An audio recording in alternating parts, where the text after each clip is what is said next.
If you want to know what we would do if we had to start all over from ground zero, I want you to listen on.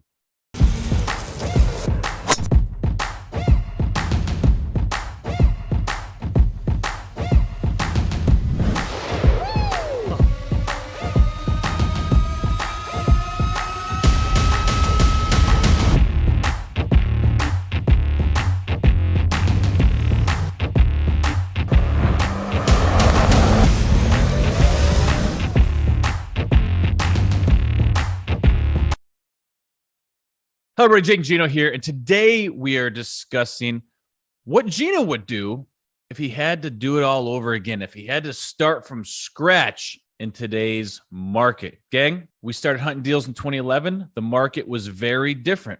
The country was coming out of the Great Recession, and many emerging markets were overlooked. Debt was harder, it was more conservative, and rents in many markets were suppressed versus today's current standards. Our mentality at the time was very basic. Let's get multifamily deals that make money, AKA cash flow. We wanted cash on cash return. That's all we were looking for. The cost per units were much lower than they are now, but so were the rents.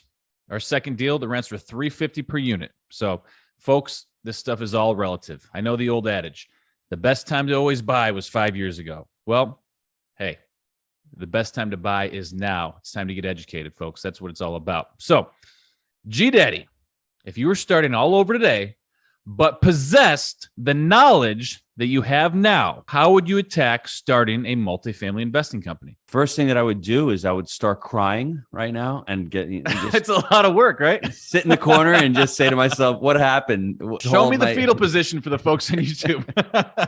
I'd be like this, bro. I'd be like, what happened? I would step back and go, all that work. But you know, Henry Ford, I think, said it best. He has the knowledge. Once you have the knowledge of what you've done, it's pretty easy to replicate because it's not the money, it's the value and the skills that you've been able to accomplish. And I've been blessed over the last 6 or 7 years just because of the Jake and Gino community, to a tremendous amount of knowledge that we've been able to learn as investors, but also educating others. I'm going to reference a few of our registered trademarks. Number one, the 3 pillars of real estate. What we were buying back in 2013 are not the same assets that we're buying now. So I know right now the 3 pillars, the market cycle, the debt, and the exit strategy, I know that's so important in this part of the cycle. When we started buying, you didn't really need an exit strategy because you were just buying really cheap stuff, hoping it appreciated, and great, you sell it. Now, if I have to start today, it is so important to have a crystal clear exit strategy for every single deal that you buy. It's so important. If you're going to buy an older asset in this part of the market cycle, you better buy it for a really good price. You better buy it in a good area of the market that you're investing in. And I know that not all markets are created equal. We're going in a recession if we haven't already been in one. Some parts of the country are going to suffer a lot more than others. That's really important.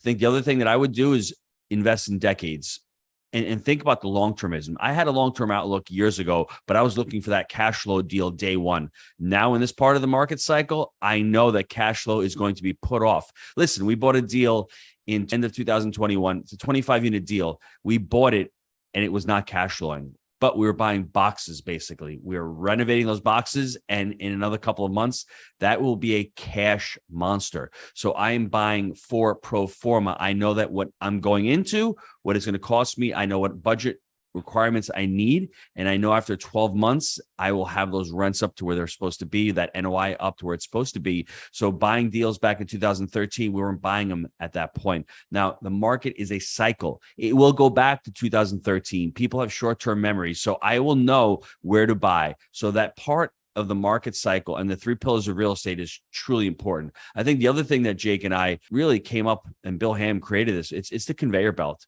I want to put deals on this conveyor belt, and I want to be able to have deals start matriculating.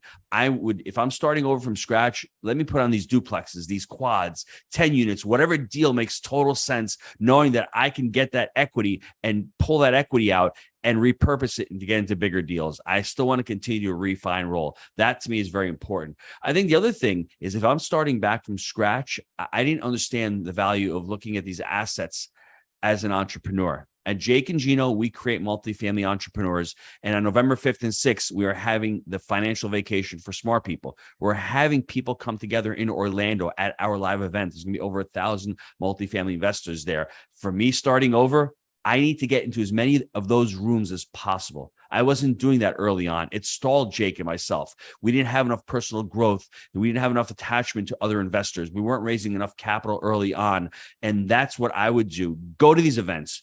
Go to meetups, create your own meetup possibly. So November 5th and 6th, MM5, I would be at that event if I wasn't hosting the event myself, because I want to be in a room with a Ryan Serhant. I want to be in a room with a Luke Wren. I want to be in a room with Jake and Gino. And I want to be in a room with students who have done over 50,000 units, who have closed over $4 billion in deals, because those are the people who are taking those decisive actions. So going to events is another important thing. I would also select my market very wisely. I was lucky that Knoxville was a great market. Jake moved to Knoxville. It wasn't luck in hindsight, because he was moving there for all of the right reasons. We just didn't know. We're looking at the cost of living. We're looking at favorable taxes because there was no state income tax. Jake moves down there. It was the fourth city to get out of the recession. We didn't know that. But now if I have to start all over again, the market selection is crucial. I want a good market with job growth, with population growth, that's stable, that's landlord friendly. I think that's really, and that's business sentiment friendly. And I'm not worried about lower high cap rates. I'm looking at properties that I'm able to hold for the long term. And for me, starting all over again, really crystallizing my why. Once again, I think I'm going to start all over again. Why am I starting this journey all over again? And for me, multifamily is a basic human need. And I know that it's something that you can't buy in the internet. We haven't said that in a while.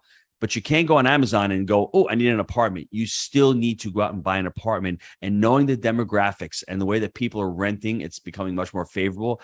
I'm going to create my why for this. And I'm also going to look at it, once again, as I said, as an asset. I am the asset owner.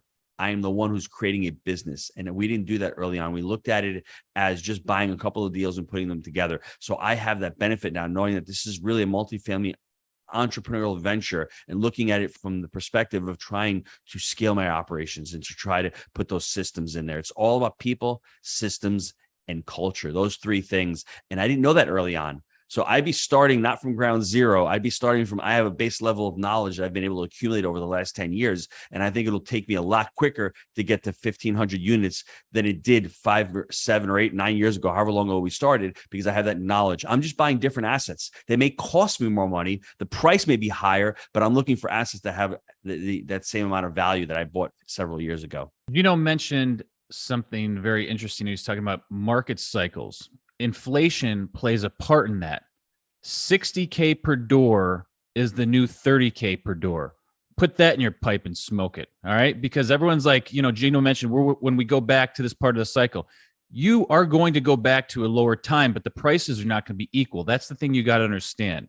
Yes, we're buying deals at $30K per door, but going forward, in my mind, $30K per door back then is now $60K per door. That's still a hell of a deal. Market rates have increased. So the rent is increased on these units. So that's the part that you got to look at. Okay. So in my mind, we used to be like, oh, we got to buy something at $30K a door. That was a home run. If I'm buying at $60K a door, it's all relative because the rents have basically doubled in the last 10 years. So that's what you got to be looking for here. Really important on the front end. If you're starting out, nail your market. Have clear buy criteria. Make sure you know what you're looking for, the vintage, the income, the median income, the population growth, the type of construction that you're looking for. Gino mentioned that. And when the deal comes your way, you got to be ready to close. That's the thing. You can't be poo-pooing, sitting around. When a deal's on your lap, you got to stick it and get it done because it may not be coming back to you and you can't mess around right now. You got to be able to close these deals. Gino mentioned MM5. Get around like-minded investors. This is the multifamily event of the year. It's a financial vacation for smart people. You don't want to miss it. Gino, the good thing is you don't have to recreate the wheel. But we did it and we're sticking it, baby. So we love it. Buy and hold forever, baby. Hey, as always, we believe in buying deals with the ability to hold the deal for the long term. Think in decades. I'm Jake. He's the G Daddy. And we make it happen. We'll see you next time.